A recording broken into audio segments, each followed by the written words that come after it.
Note to self, don't put too many bee puns in the video.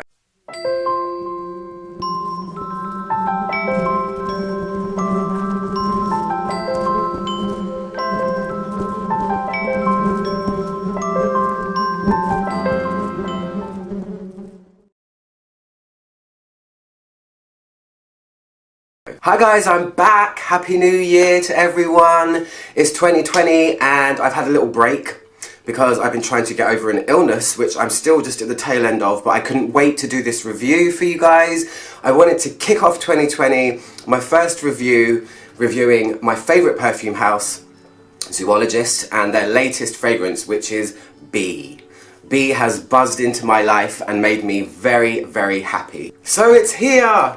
I was highly anticipating this one, I must say. I was just so excited for it to come out.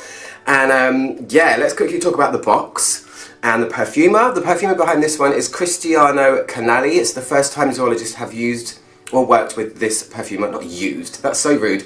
Used his services and his talent and his skills. So he's, yeah, a new perfumer in the Rolodex of Zoologist perfumers. I got the limited edition box, which I think at time of recording is probably sold out now. So it's still available, obviously, the perfume, but it will be in the, I'm already starting, I have to stop, I really have to stop. So it's going to be available in the black box still, same perfume, just different packaging, but I was very lucky to receive this one. Look how cute it is. So it comes with a sleeve that comes off, kind of honeycomb thing going on, and she's so cool. She is a badass queen bee. I love the artwork for this one. She's regal. She looks a kind of mean and evil, but looks like she's got her tongue poking out a little bit, just like, hey.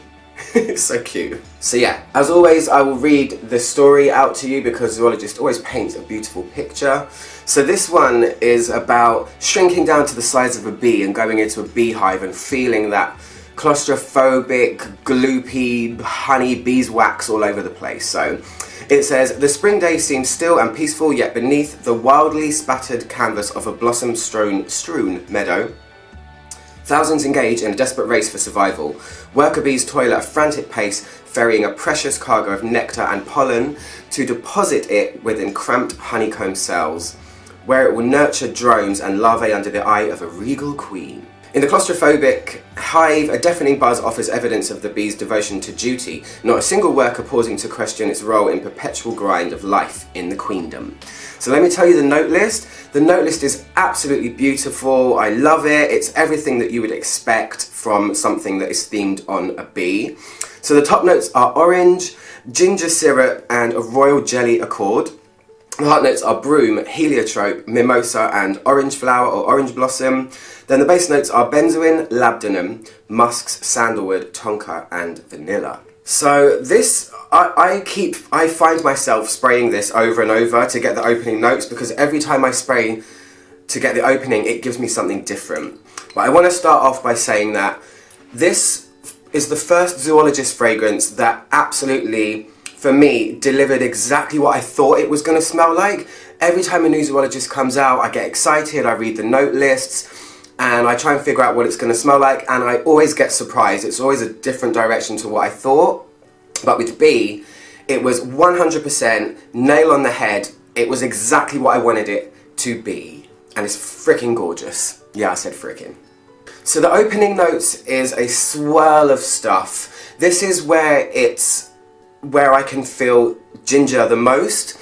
And it's very fleeting though. The ginger thing is here and then it's gone. And I don't really feel orange here. Sometimes I smell lavender in the opening and I don't know where that comes from. Maybe it's broom, I don't know. Broom I think is supposed to smell like vanilla. I'm not sure. But the opening is this huge swirl of, there's this syrupy ginger feeling and an immediate feeling of honey. There is no honey note listed, but what's interesting about this is the honey feeling is coming from other notes. I feel like Orange Blossom is lending its honeyed facet, you have beeswax, you have gourmand things from vanilla and tonka and stuff like that. But the main thing to note about the opening is there's something decidedly toffee-like about it, and I did not expect that. That's the surprise of the fragrance for me. I didn't expect it to have that feeling of somewhere in the realm of butterscotch, caramel, toffee. If you are familiar with the hard candy sweets called Werther's Originals, if you've ever had one of those sweets, it feels like that. There's something like that in there which pushes it to more of a gourmand than floral at first, and it's happy.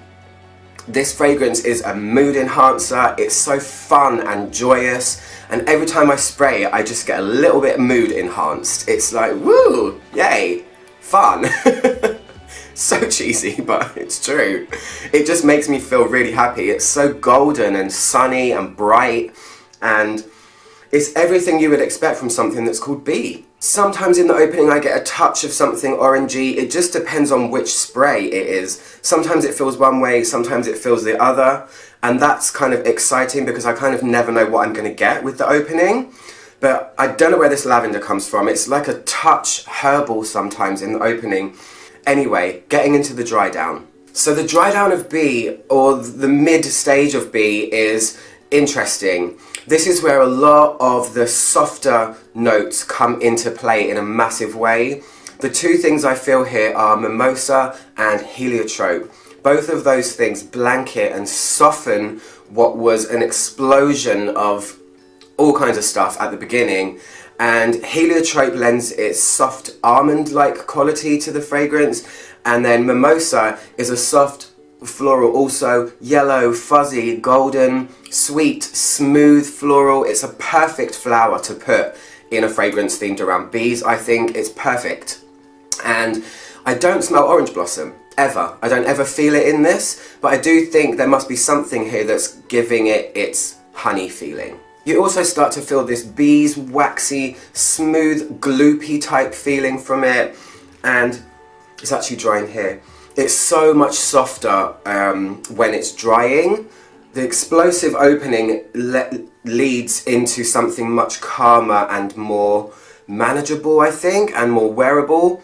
Beautiful all the while. So getting on to my favourite part, or my favourite element of this fragrance, and that is the labdanum.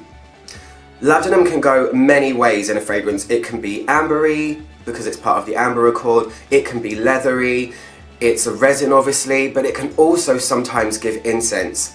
And in this, you occasionally get tiny teasing whispers of incense that's kind of interwoven through all of the other notes. And it doesn't happen all the time, but when it does, it's magic. It's my favourite part of Bee. It's another kind of unexpected part, and just a little nugget of greatness that makes me love this fragrance a whole bunch. If that incense was ramped up even more, it would be even better, but it's fine how it is for me. I'm so impressed. I didn't expect to love something that's this gourmand this much, and I'm already totally devoted to Moth, which for me is the queen of the honey fragrances. But yeah, along comes Bee and blows me away. Probably an hour or two into the fragrance, it's softer still. You have vanilla giving its powderiness, there's tonka giving a powderiness, mimosa, heliotrope. All of these things are adding a gentle, flowing softness to this honeycomb-like feeling.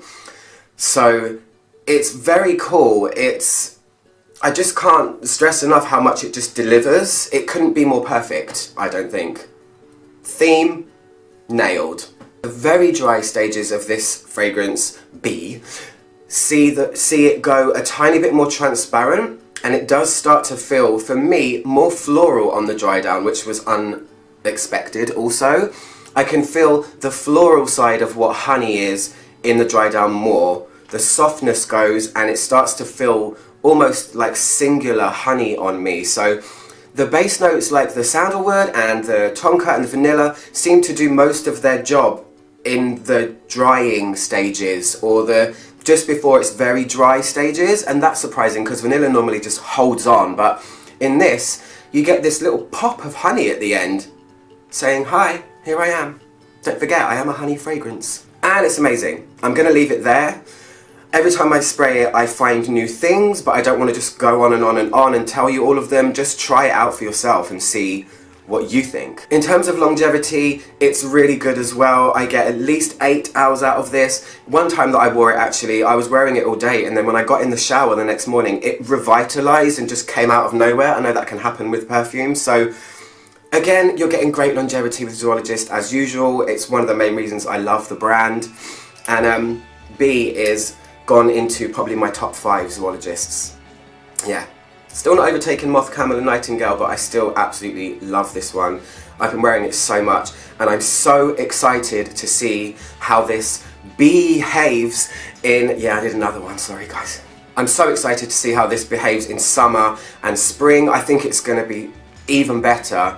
I think the floral side of it's going to come out a whole lot more, possibly the orange blossom, because florals behave way better in hot weather. So I'm excited. I think it's going to be a totally new dimension and twist on how this behaves in hot weather. So for now, I've tried it in winter. Anyway guys, that's my review of the latest Zoologist. Always exciting. Thank you Victor so much for letting me try this. And yeah, that's it. I'm Ouch110, trying to make the world smell better one video at a time. I'm back.